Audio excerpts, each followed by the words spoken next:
Excuse me, what do you want to do tonight? The same thing we do every night, Pinky. Try to take over the world. TNT, It Rocks the Earth by Claude. Bristol. He who does not know what the world is, does not know where he is, and he who does not know for what purpose the world exists, does not know who he is, nor what the world is. A first-century message for those of you who seek to learn and make progress. I gently lay this in your laps. I do so without the slightest fear, but that it will turn your world entirely upside down, bringing you health, wealth, success, and happiness, providing you understand and accept. Remember, TNT is a dangerously high explosive, so when you gather it closely, handle it gently. Down through the centuries, its power has destroyed those who sought to misuse it. Therefore, exercise great care that it is used only for good. Do not misuse it. It can be proved by the teachings of the Bible, certain well-established laws of physics, and last but not least, just plain common sense. Read and determine for yourself whether or not the proofs I author stand by themselves. Some of you may see only the spiritual side, others recognize the scientific truths, and still others may accept it as just a practical operating device to put you on the road to success. No matter, many know the truth, and for you who will open your minds, the light will pour in with dazzling white brilliancy. I'm indebted to an old friend of mine, an expert on X-ray and electrical high-frequency apparatus, who, when I was a boy experimenting with electricity, called to my attention the first bit of powerful TNT in my pocket. Then I didn't know what it was and didn't understand, but fortunately it has remained there all through the years. As I look back, I realize why he didn't make me understand what it was. He believed in me and knew that when I was ready to accept it, I would. It's taken nearly 30 years, during which time I sought up and down the highways, looking, seeking, and searching for the secret. Feel in your pocket. All of the time there was some in my pocket, mine for the mere reaching. However, I've got a firm grip on it now, and I will divide it graciously, knowing if used wisely, it will blow away all obstacles and straighten out the road on which you've been wanting to travel all your life. For many years, I was a newspaper man, and frequently I was behind the scenes. I met great men and women, interviewed famous people. Naturally, I studied them and tried to understand what peculiar qualities they possess that place them above the others. But their secret evaded me. Then came the war, and I wondered why others made progress while I seemed to be blocked in my own ambitions. The war did teach me, however, that I could sleep in the mud, eat moldy bread, and live to laugh about it. This is part of my TNT, so remember what I learned. It helped me to give old man fear a solar plexus blow, and I believe it will help you hopping to find a royal road to fortune. I read hundreds of the so-called success books, and they took me I did the same with books on philosophy, psychology, and still the great secret kept just a jump ahead of me. I joined secret fraternal organizations, hoping that I might find that which I saw, thought. However, just like the bit of TNT in my pocket, the secret was in every book, in the great orders everywhere, and in fact right under my very nose, but something kept me from it. You will have to determine for yourself what keeps you from it. If you don't get it from T, it's there. If you don't find it in the printed word, look between the lines, as I've done my best to present it to you. Following the war, I became a member of a coastwide investment banking organization, and during the years I cherished quite a dream, as did thousands of others in all lines of business, online, to discover that the air castles which I builded were on an unstable foundation, but something which turned the world upside down. Financially, entirely obliterated my air castles, and I became afraid. I got lost in the fog. Everywhere I turned, something fell in on me. Are you afraid?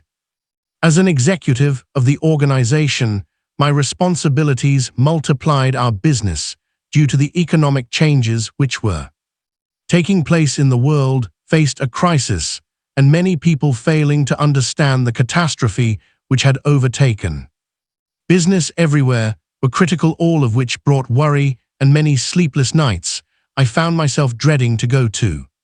My work fearing that each day would bring added misery.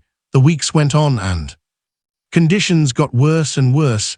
I was baffled. Several times I talked about getting out of the business, and one day, in the latter part of June 1931, I made up my mind to leave.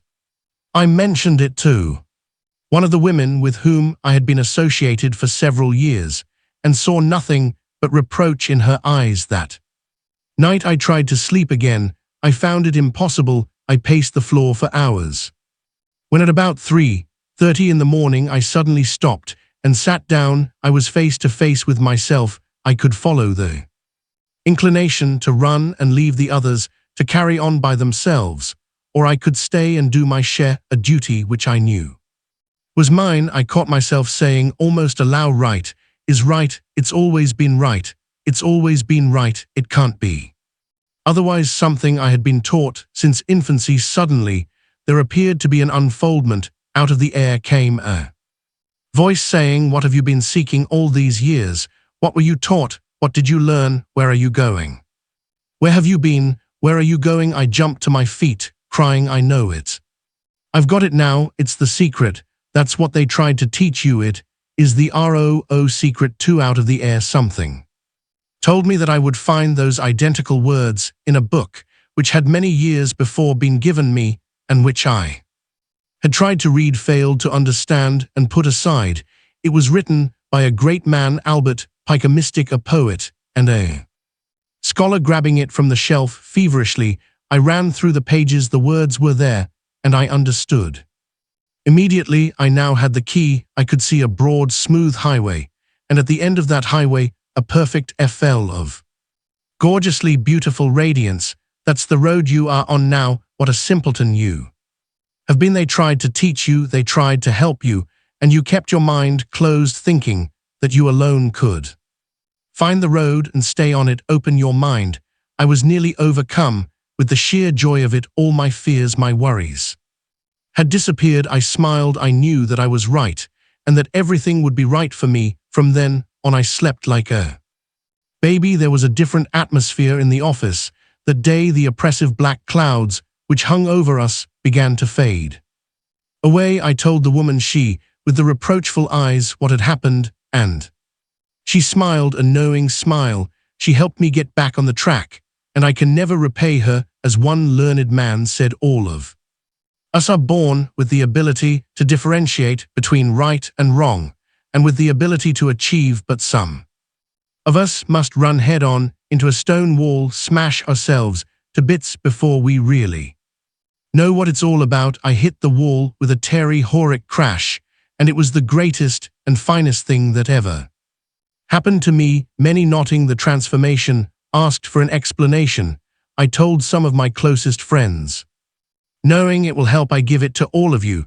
Since I caught this theme, the book has been put to use by thousands of individuals, firms, and organizations. In addition, I have talked and lectured in person and over the radio to many additional thousands, and I am very happy to say that without exception, phenomenal results have been obtained by those who have understood and applied the principles and mechanics outlined here. In the morale of our whole organization was at its lowest ebb. Everyone was discouraged, afraid by the very necessity of things we had to do in about face. My job was doing everything I could to help the other fellow, because I knew it was right. At first I was perplexed as to the methods I should employ to help them, but I use my own system in calling upon the subconscious, and the inner voice said that I should talk to them. Right is right. Some were skeptical, but I said to myself, I can prove that I am right, and during the week that followed, I spent every waking hour reviewing the books that I had studied through the years. Naturally, the Bible came first, then followed studies in yogiism, the philosophies of the old Greek and Roman masters, and of the later day teachers and students. I again deliberated over the meditations of Marcus Aurelius Antoninus Reread Hudson's Law of Psychic Phenomena, another book, the gist of it, written by a brilliant physician, Hayden Bayer. Brilliant physician Hayden Rochester. Again, I studied my books on physics, electricity, and those on the vibrations of light, and discovered that not only was I right as I knew I would be, but that peculiarly the same general basic principles ran through them all. I reread numerous books on psychology and found the same story everywhere. Subsequently, I quoted excerpts, and lo and behold, old things began to move. It has occurred to me again and again that all men and women who use this power are showmen, or, to use the words of my newspaper days headliners, those who hit the front page. Something causes them to toss away the bushel basket under which they hide their heads, and they arise above the commonplace. Surely, you will agree they may have the power to the nth degree, but if they do not become headliners, they never get a niche in the Hall of Fame. It doesn't follow that they are our newspaper publicity seekers, because some of them are very reticent, and by their very reticence are showmen. Others adopt certain peculiarities or use certain devices to make them stand out from their fellow men. Some wear an efficacious smile, others scowl, and still others have a certain charm of manner. Long hair, whiskers, and sideburns play their part. Flowing robes and distinctive dress are worn by others. The showmanship of some is evidenced by red necktie, others by spats. Affected manners. Where is your niche? Many master the art of oratory, the science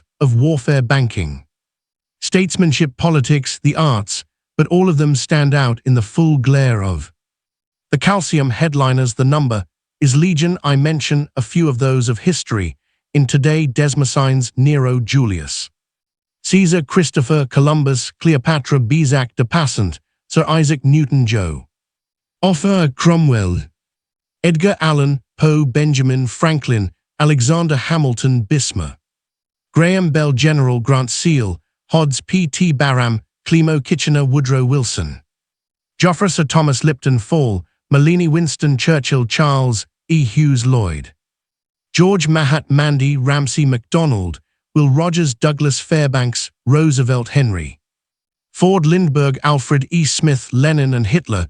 They have been and are found in Walk of Life. Gandhi uses this power, I am sure, and I think he is the greatest headliner of present times. You can find many pictures showing him in the modern civilized garb of man, but today and for several years he has kept his hair cropped short, worn a loin cloth and a pair of huge spectacles. I have no right to say that Gandhi affected this attire for any particular purpose, but I believe he has done it to focus the world's attention upon himself for India's cause. I make no attempt to explain why those who use this power are showmen. You'll have to determine that for yourself, but remember, a city that is set upon a hill cannot be hid, neither do men light a candle and place it under a bushel. Again, the great truths of life become known only to those who are prepared to accept them. I repeat, thousands who use the power for evil brought on their own destruction. We get out of life exactly what we put into it. No more, no less. When we put in good thoughts, constructive efforts, and do good them, we receive like in return. For whatsoever a man saith, that shall he also reap. Detonating caps are now set. Caution signals are out. Be careful. A man's true greatness lies in the consciousness of an honest purpose in life, founded on a just estimate of himself and everything else, on frequent self-examinations and a steady obedience to the rule which he knows to be rule, which he knows to be right, without troubling himself about what others may think or say, or whether they do or do not do that which he thinks and says and does. Marcus Aurelius Antoninus. There are thousands, yes, millions of people seeking the secret, the key to health, riches, happiness, contentment, and a solution of their problems through the ages. Many men and women had the secret, used the power, and I'm positive you can acquire it too if you'll think as you read, accept, and apply it. the ideas contained herein.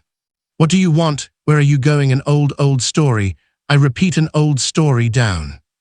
On a levee in Mississippi, two men were dozing. One of them yawned, stretched his arms, and sighed, "Key, I wish I had a million watermelons."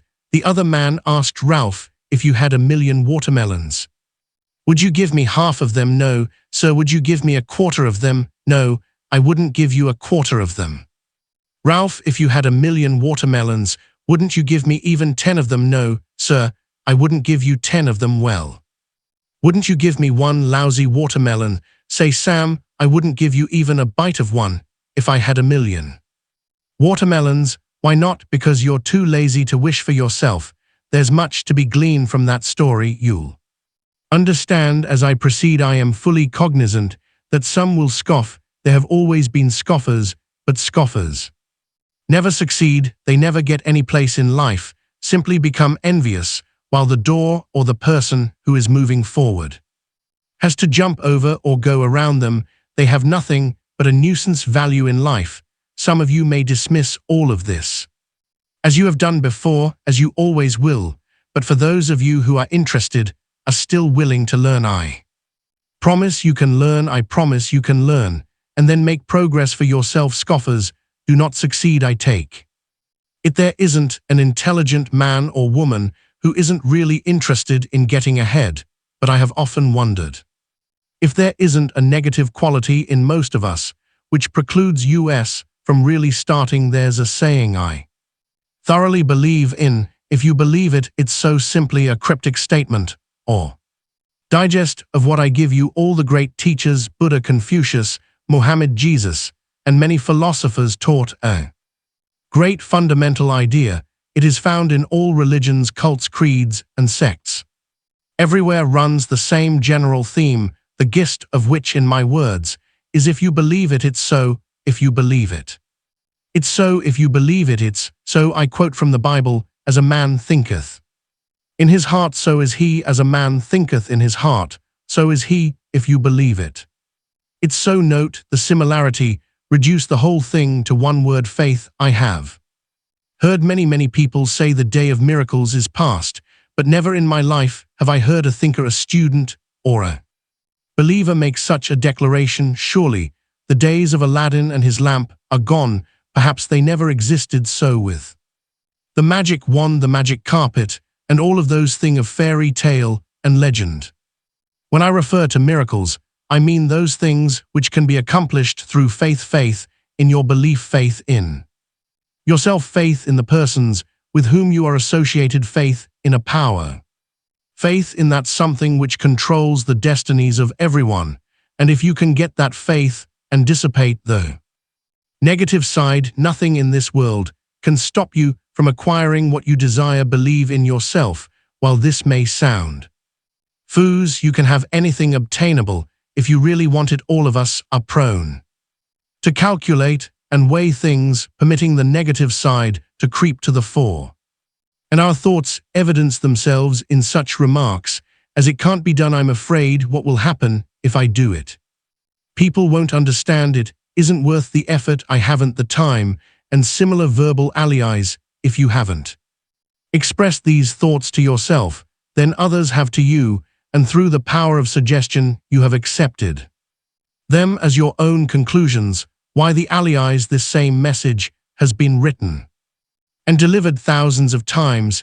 It runs through the Bible. You find it in the great fraternal orders.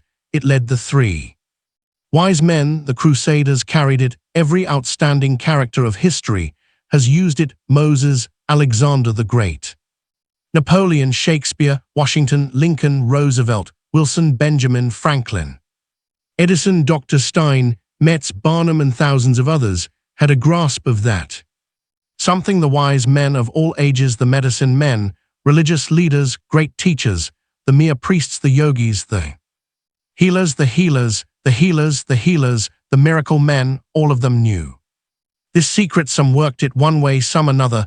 The wise men knew they were just human beings if they knew and could achieve. So can you halt, think, ponder what made Mussolini? What is it that Amy has? Gypsy Smith, Billy Sunday, belief, faith, only that, and the ability of a Staunch believer to pass it on to the other fellow.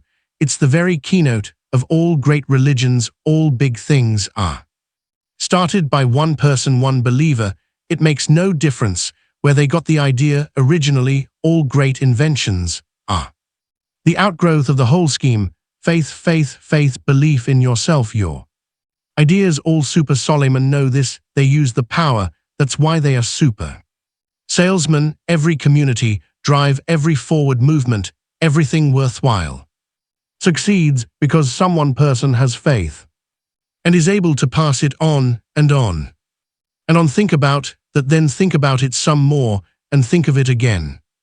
Meditate over it and you'll realize that every word is true. Many envy the man or woman getting ahead who appears to be a financial success, a power influence. Did you ever seek the explanation? Everything that anyone has ever done constructively has been done from within himself. Don't envy. Do. Every one of us, if put on the right track, can accomplish what he or she is after by keeping before him or her my own expression. If you believe it, it's so, and adopting the old adage where there's a will, there's a way. In other words, get that willpower, that faith, that belief working every minute of the day, 24 hours of the day, 7 days a week, 365 days a year. And I promise you, if it's done, you will leave people around you in the progress you make as rapidly as high frequency electrical discharges oscillate through the ether. Pause and think for a moment. What is organized propaganda? Nothing more, nothing less than a well-developed plan to make you believe you saw it work in the war days.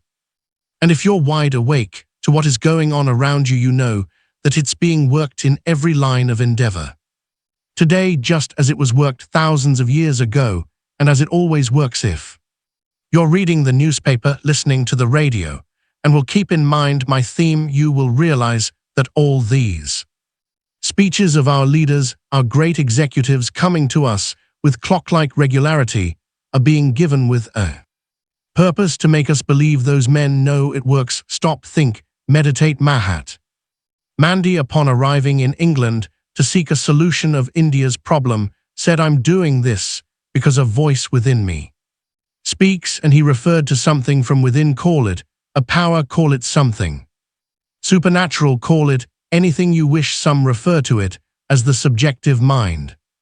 Others call it the subconscious mind, some instinct, some universal thought. Still others to the impulses coming from within as hunches, divine messages. Spiritualists refer to it as a voice from beyond. No matter what it is, it gets results. And now I show you how to acquire it. The voice speaks first. However, permit me to set the stage by calling attention to the effect of repetition or reiteration. For example, take a pneumatic chisel. You have seen one used in breaking up solid concrete or piercing holes through steel. It's the tap of that chisel with the terrific force behind which causes disintegration of the particles and makes a dent or hold in the object on which it is used. All of us have heard of the old torture system of dripping water on the forehead. Perhaps you are familiar with Kipling's Boots. It's the of boots that makes men mad. It's the constant, never-ending repetition that penetrates. You are familiar with the first part of the picture and how repetition works on material things, but some of you may not thoroughly understand the second part. But here too, it's the repetition that ultimately makes its impression upon the human mind. The fundamental of advertising is its repetition, its appeal by reiteration. 100 others all impressed on your consciousness by constant repetition. Through the science of repetition, you learn to multiply. Everything you ever memorized was impressed upon your consciousness. Through repetition, you are constantly being reminded to reaffirm your faith in your religious belief. The same science again and again. Repetition, reiteration, reaffirmation, and repetition. The connection between the conscious and the subconscious or subjective mind is close. Every student of the subject knows what may be accomplished by definitely contacting the subconscious. When you get a definite, detailed picture, in your conscious mind by using this process of reiteration or repetition, and make the subconscious mind click. You have at your command a power that astounds the science of suggestion. We hear much about the power of suggestion. We know how easy it is to make a person ill by constantly suggesting to him that he doesn't look well. It's the constant mental review of his crime that makes a lawbreaker confess. As a newspaper man, I have been in on many third-degree sessions. I've seen detectives and prosecutors corner single individual and shoot questions of that individual until his face was bathed in perspiration. It is the deadly repetition, the reiteration, the tap, tap, tap, tap through the power of suggestion, which brings confessions. Skilled prosecutors, clever defenders appeal to the emotions of jurors, never to the conscious reason. And how do they do it? Simply by a process of repeating and emphasizing time after time the points they wish to stress. They do it with usage of words and variations of argument. Behind all there is the tap, tap, tap, tap, tap, tap, tapping the subconscious, making the jaws believe. If you will keep this idea of repetition in mind, you will understand why members of a certain race of people are so successful. Full in business, when families are gathered together, the subject of conversation is business, business, business, business. They talk their problems over. They keep before them constantly the idea of making money and making progress, and never for a moment are they permitted to forget, and they stick together the idea that was born of necessity, just like a machine or an article is born of necessity. We are all familiar with the old adage, necessity is the mother of invention, and it is true of all human impulses and endeavors. A drowning man grabs at a straw, a starving man at a crust of bread.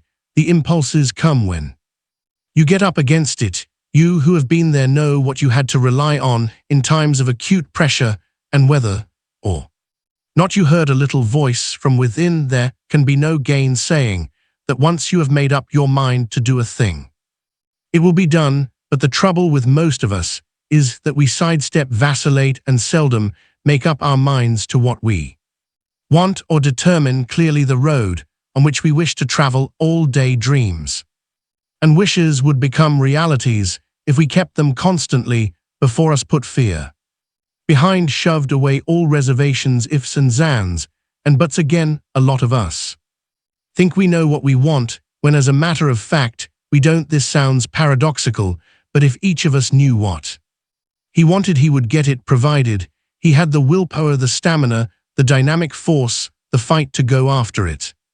Where are you going? Therefore, the first thing to do is get that spirit of determination that may be obtained by constantly saying to yourself, I will, I will, I will, and will, and I will, and believe it. Then, before you know it, you will have developed a willpower, which, coupled with these other things I'm about to explain, will change your whole scheme of things and get you on the road to success. If you haven't the desire to improve your own individual position in life, then you would better stop reading right now and burn this. However, should you have the desire, you are on your way to make progress, no matter whether you be a salesman, an executive, a mechanic, writer, or what, or whether you are after money, love, improvement in social position, in the legal profession, or medical profession. It makes absolutely no difference. You can utilize this power and acquire every single thing you want, whether it be a pair of shoes or a mansion. What do you want now? If you have the desire, the foundation is laid. Get a perfect detailed picture of the exact thing or things you wish. If it is increased sales, fix the exact amounts. If it's something you want the other fellow to do for you, the love of a woman or the love of a man, a new suit of clothes, or a new automobile, in thing and everything. No matter what you are after under this system, you can have it, provided the object of desire is morally right, and the picture definite and positive. He who knows how to plant shall not have his plant uprooted. He who knows how to hold a thing shall not have it taken away. Liet. Su the Chinese mystic 600 BC. When you have the picture firmly in mind, begin using the tap-tap system, as I have outlined. It is going to be the repetition, the reiteration of that picture upon the subconscious mind that will cause the little voice from within to speak and point out to you accurately and scientifically how you are to proceed to get what you want, and when it has spoken, swing into action immediately. Then, as you move, all obstacles will dissolve into thin air. Adopt this tap system. The idea is to keep the picture or pictures before you constantly as an aid in the visualization of the things you want, and to keep them uppermost in your thoughts. Write a word picture of them on several small cards. Business card size is convenient. Keep them always in your possession and look at them as frequently as possible, bearing in mind the more often you glance at them and visualize the pictures, the firmer become the impressions upon your consciousness. As a suggestion, pin one card above the mirror to be looked at in the morning. When you shave, permit the details of your wishes outlined on the card to increase as you continue to develop the mental pictures. Have another card convenient to look at while you eat your lunch, your dinner. Use the cards again just before you go to sleep. Keep it up. Tap, tap, tap, tap, tap. However, there's no point to writing down your wishes until you have determined that every single detail of what you want is to be photographed permanently in your thoughts to stay there until they become realities. You small cards, remember that repetition of the same thought, the same suggestion, makes the picture positive. When you thoroughly comprehend this, you will understand why thought always correlates with its object. Reflect for a moment. Where did the steamboat, the locomotive, the automobile, the electric light, the sewing machine, the radio, the typewriter, and a million more objects and conveniences come from? All were thoughts or mental pictures in the minds of men before they became realities. Everything on this earth, except that which nature creates or has provided, is the result of sustained thought. Powerful thoughts attract thought. Contacting that something brings everything, with nature's exceptions, into manifestation.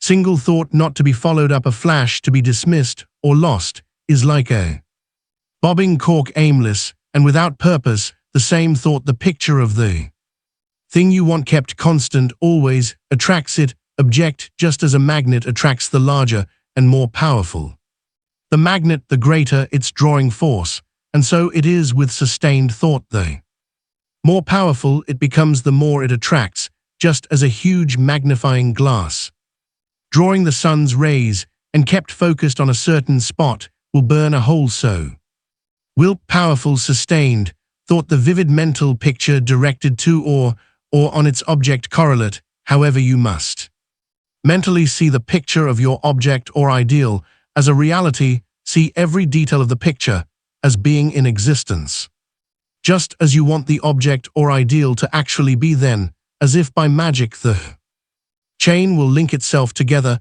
Now go back and reread this again until it is permanently impressed upon you as an additional means of concentration. Augment the foregoing formula with the use of a mirror daily and as frequently as possible. Study yourself in the glass. Search deeply into your eyes until you can see the fire of enthusiasm. Mountain cold, steely determination take the place of doubt and indecision. Get to know yourself thoroughly and keep telling yourself where you are going and what you want. Sooner or later you will see, mentally at least, the reflection of your innermost desires in the mirror, and your daydreams will begin to take shape. As you grasp the science behind this theme, you will understand why many powerful characters have used this mirror idea with great effectiveness. Once the pictures are clearly defined, do not for an instant permit them to escape. Hold them with bands of steel. Use your mirror,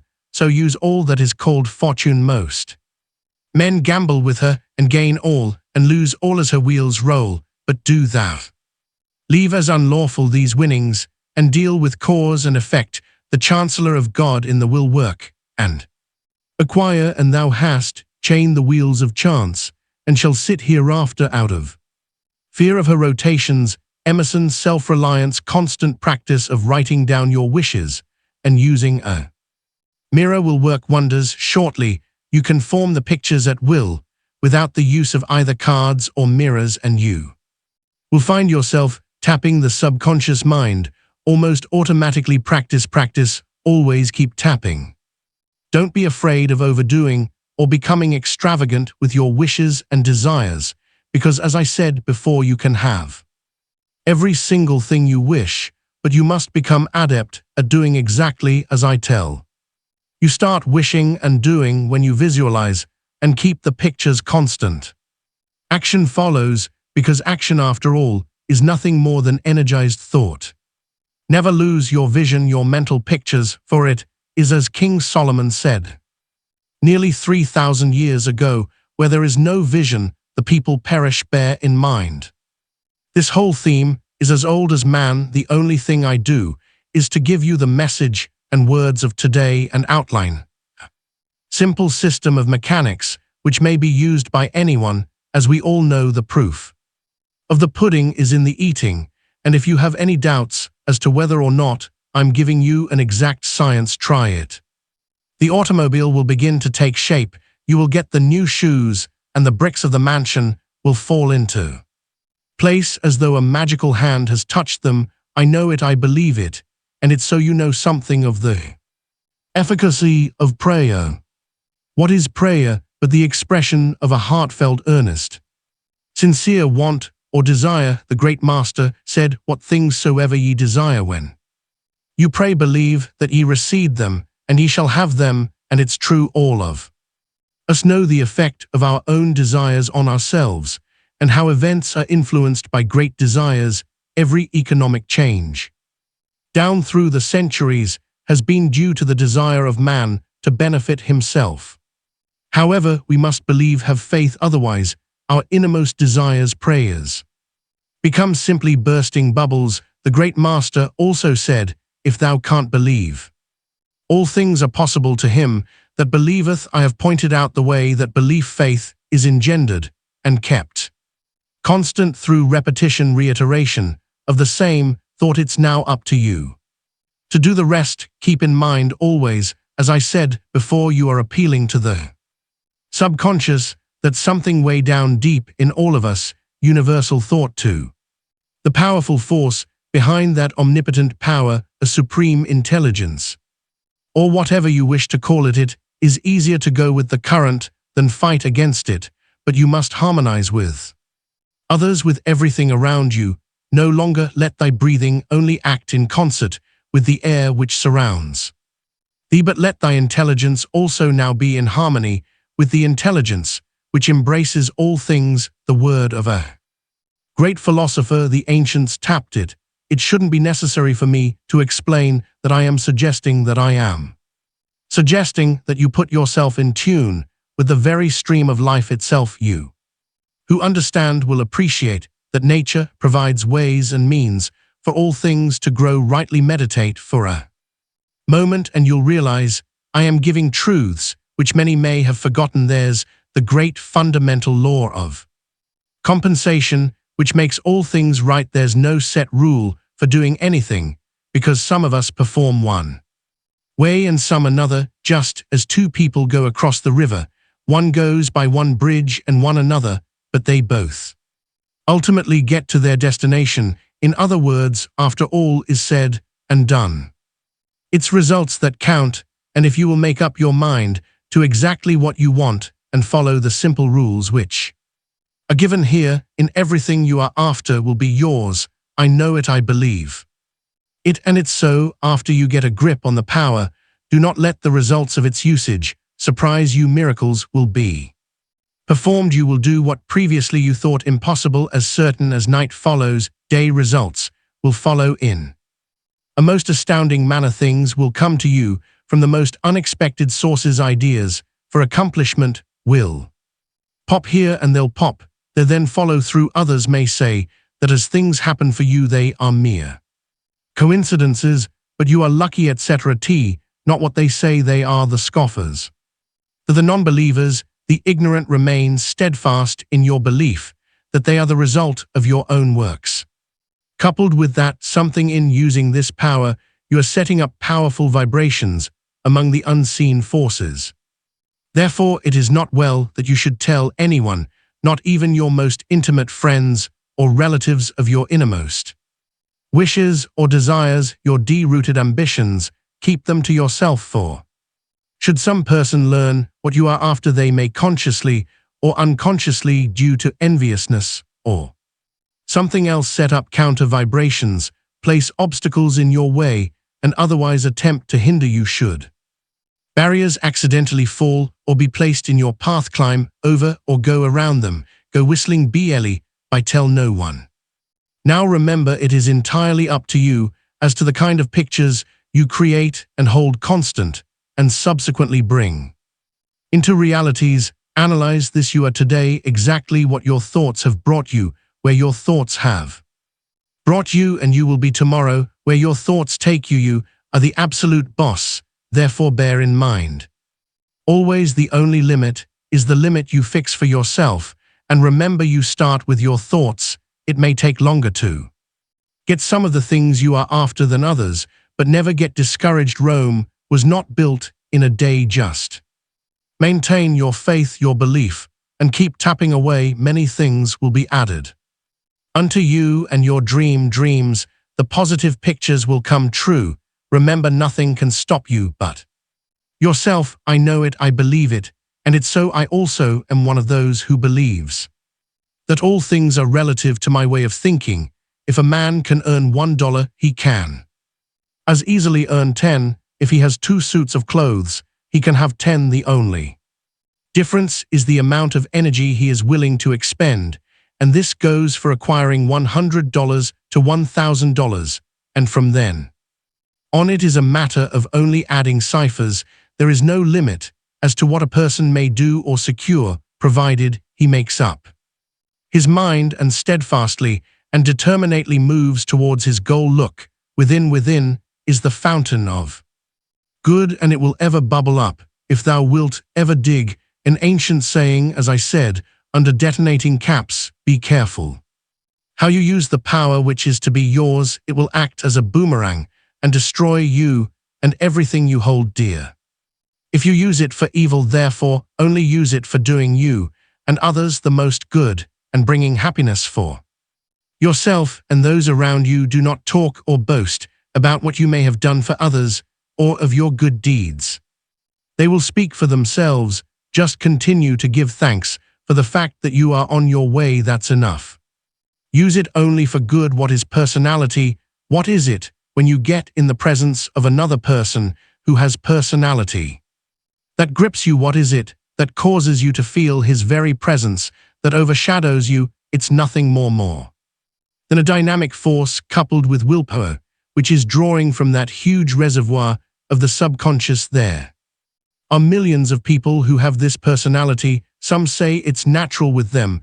Perhaps it is, but they are unconsciously using this power. In other words, it's sort of been thrust upon them, and when that thing called personality is backed up with willpower, things move. Have you got it? To my way of thinking, selling bonds, books, clothes, insurance, electric service, washing machines is no different than selling any other commodity, selling yourself or selling ideas. I have found that trying to put over an idea, firstly, I have had to believe in the idea, dream it, eat with it.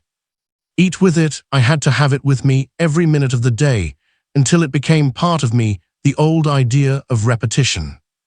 Again, and I know it works in selling commodities. You have got to know what you are talking about, and only hard, personal, persistent, intelligent study will enable you to do this. One more thing, and that is keep informed as to what is going on in the world about you. You never know what a prospect may be interested in, and it's sometimes necessary to get his attention, or you'll break entirely through irrelevant subjects. That's why I repeat, read the newspapers, current periodicals, and read them thoroughly. I don't mean read every detail of some murder or suicide, but get a digest of the day's news. Awaken, know What is going on about you, get understanding, keep step with the worlds of affairs, the better informed a person.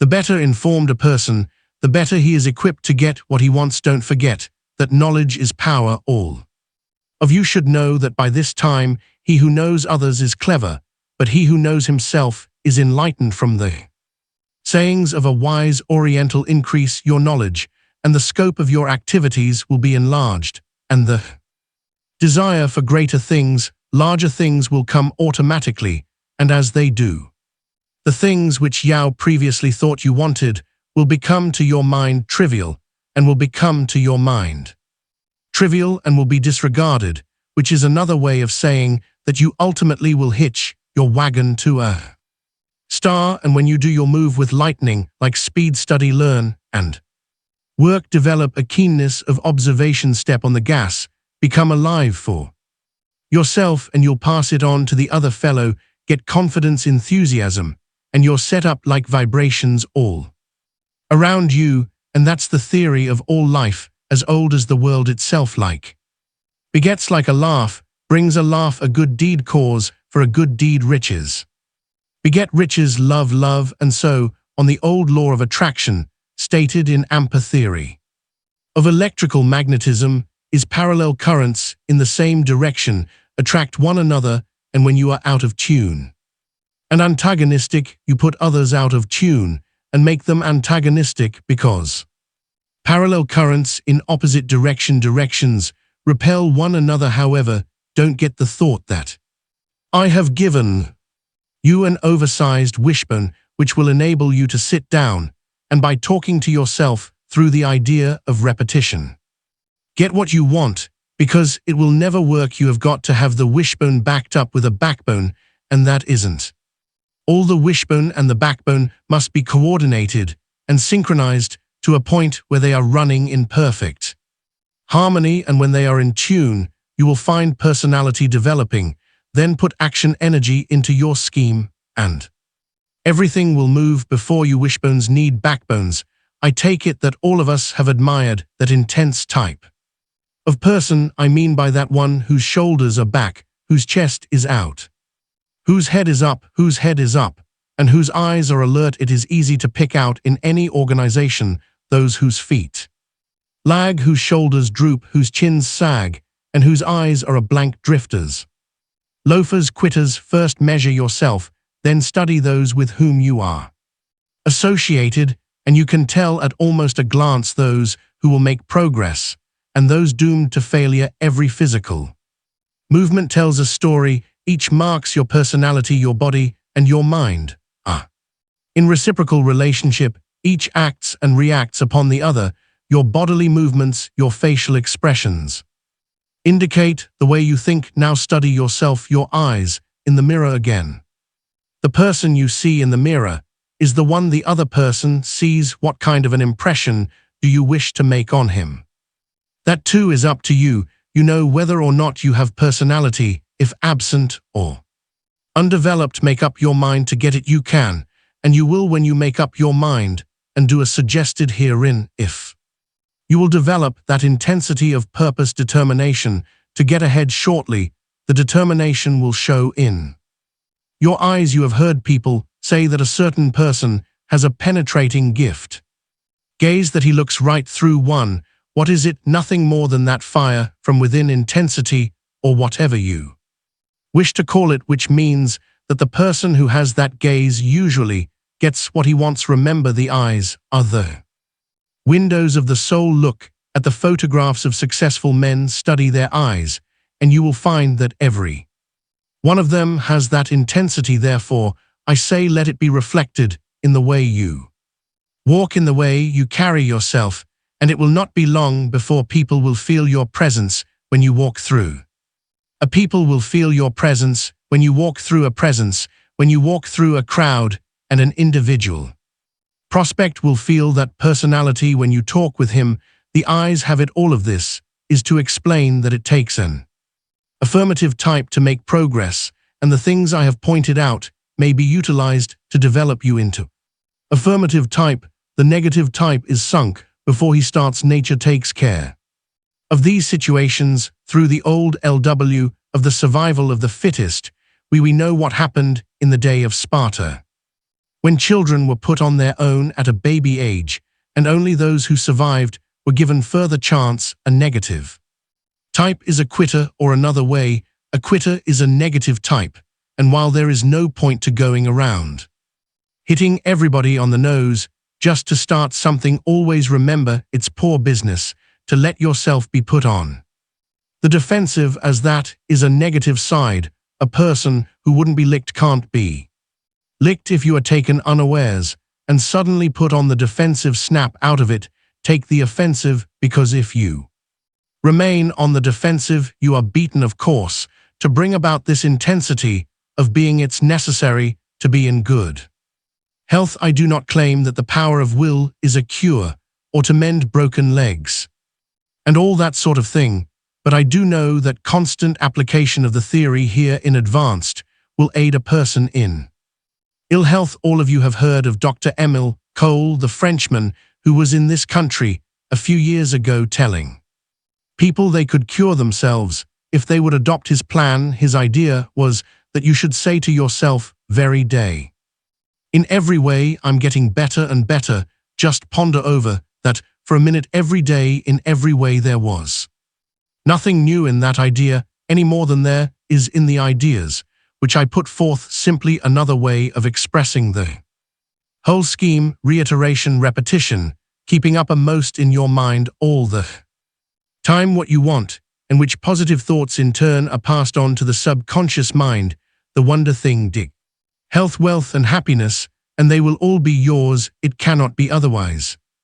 We all know of people who are continually talking about back aches, headaches, or some other kind of aches. They harp on them, and the first thing they know, with that reiteration, the aches become realities. If you have such an ache or pain, there is no point to talking about it. Neither is there any point to talking about your worries, your troubles. Do not talk about them, do not think about them, then they will not be in your mind. It is the repetition that keeps them there. Shift your gears.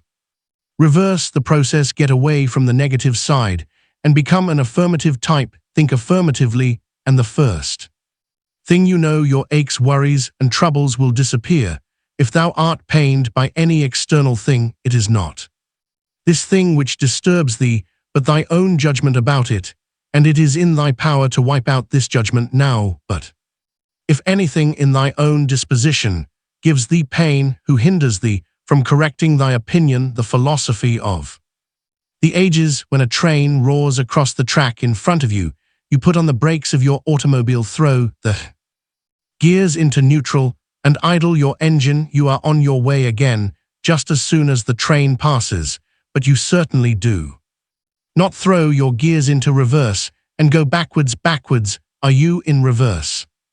Compare yourself to the gears of your automobile. Feel in reverse place all fears, worries, troubles, aches, and pains.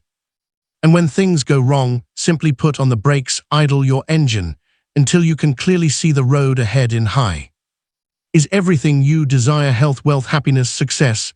No power in the world except your hand can put the gears of your automobile in reverse. If your own gears get in reverse, remember you alone put them there, and you put them there with your own thoughts, because there is nothing either good or bad, but thinking makes it so. Therefore, as you think, you move either forward or backward, in high gear or in reverse. When you place yourself in reverse, worry, stew, and fret. You are using the tap idea to bring into existence the things you would most avoid. Some 300-500 years ago, Job said, "For the thing which I greatly feared is come upon me, and that which I too was afraid of is come up to me. Certainly they came upon him, because he in his fears picked them." You use the immutable law to attract them, just as you bring the good things which you want into reality by holding the positive thoughts constant.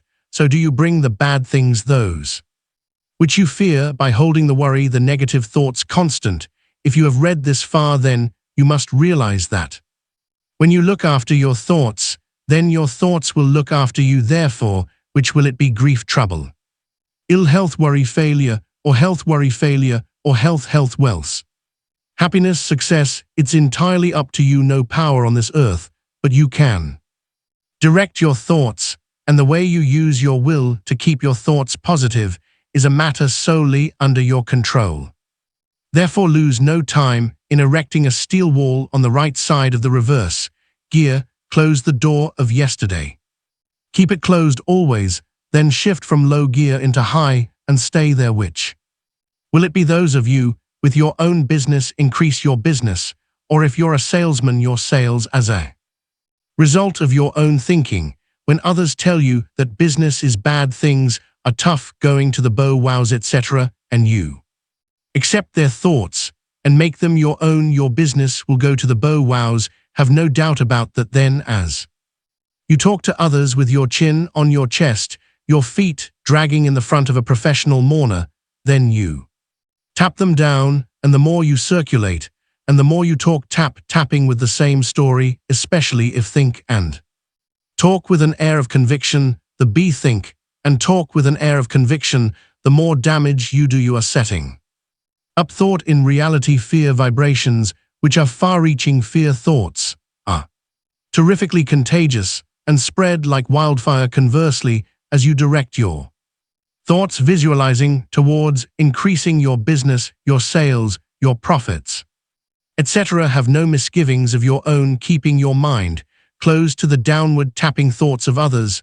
and put enthusiasm, energy, and action into your program, your business, your program, your business, your sales automatically will increase. You must keep in mind always that the intense fire of enthusiasm from within becomes a conflagration which affects all on your wavelength. As long as you radiate it, the vibrations you set up with your powerful rays of enthusiasm inspire others, raise them up, build and attract business, just as fear vibrations tap others down, repel and destroy. Close your eyes. It is an indisputable fact, irrespective of the times, that there is always business somewhere for the man who believes it exists and goes after it. But none for the person who is positive, that none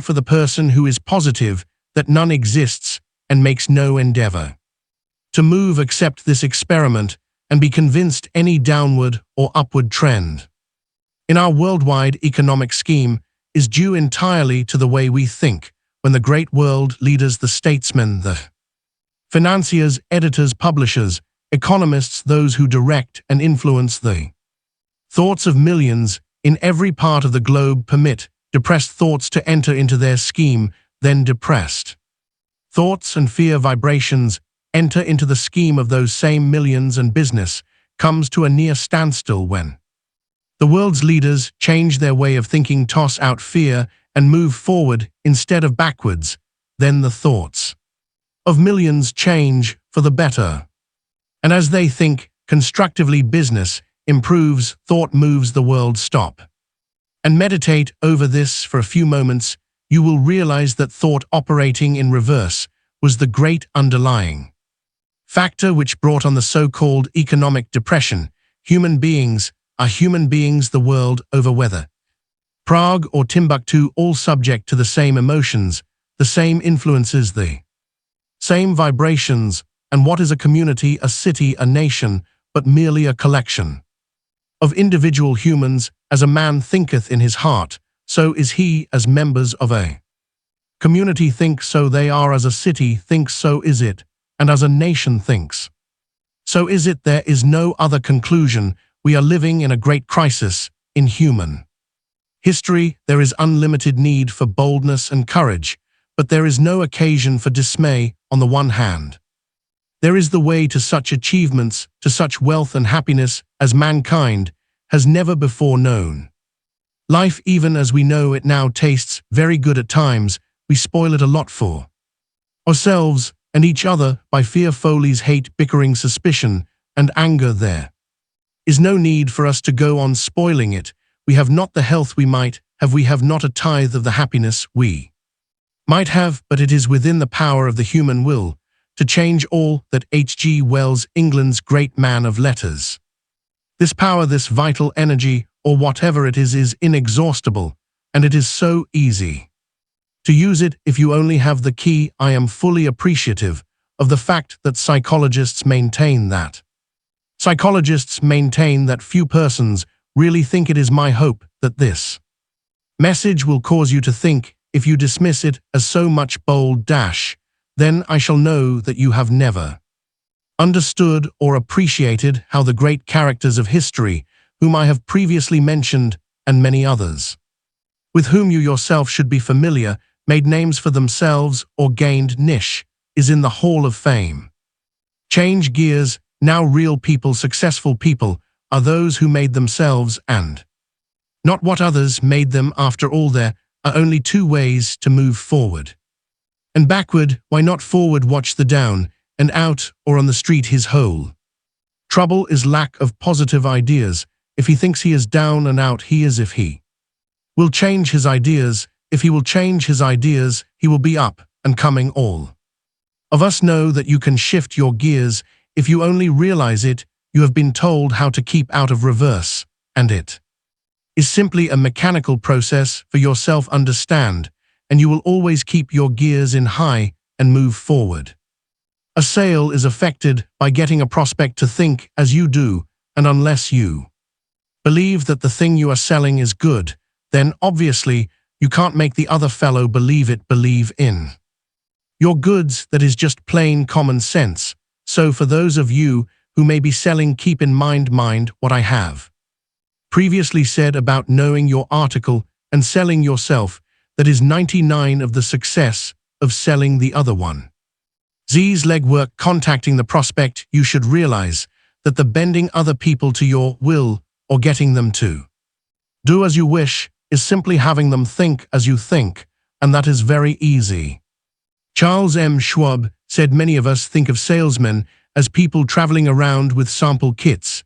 Instead, are all salesmen every day of our lives. We are setting our ideas, our plans, our energies, our enthusiasm to those with whom we come in contact.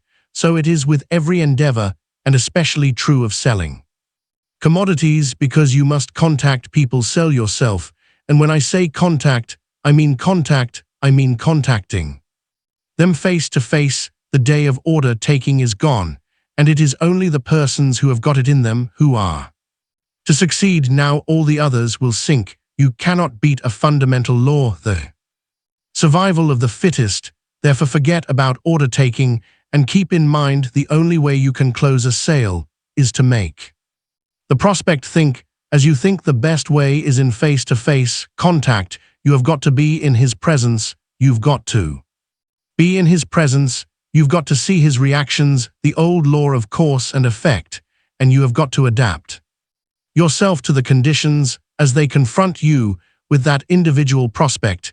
If you are intent on making a sale, and you must be, if you are going to succeed, keep in mind my theme. The subconscious mind will be giving you ideas, punches, inspirations, a perfect flood of them, which will guide you correctly.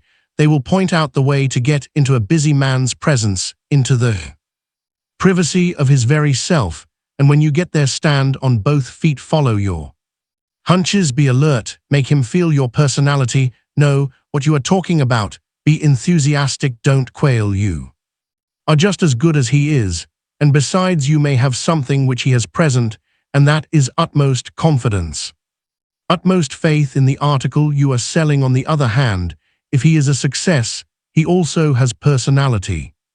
Therefore be sure to put the contact on a 50-50 basis. Do not belittle him, do not let him belittle you. Meet on common ground, make him like you, and when he likes you, and when he likes you and you him, success is on its way. Remember, you are going to sell him. There is strength in teamwork. The aspirate decor pounded into those of us who were in the army, made the American forces what they were, and it's the aspirate decor, and it's the aspirate decor teamwork, determination to move forward, which will shove us along. If this is accepted in the spirit in which it is given, put into execution, you will be unbeatable, and by getting in tune and getting others on the track, the world is yours. When fear rules the will, nothing can be done, but when a man casts fear out of his mind, the world becomes. His is oyster to lose a bit of money is nothing, but to lose hope, to lose nerve. And ambition, that is what makes men cripples Herbert N. Cass, and ascertain exactly what you want, and use the mechanics given, and you will discover more gates open for you than you ever dreamed existed. I am not interested in any prophetic explanations.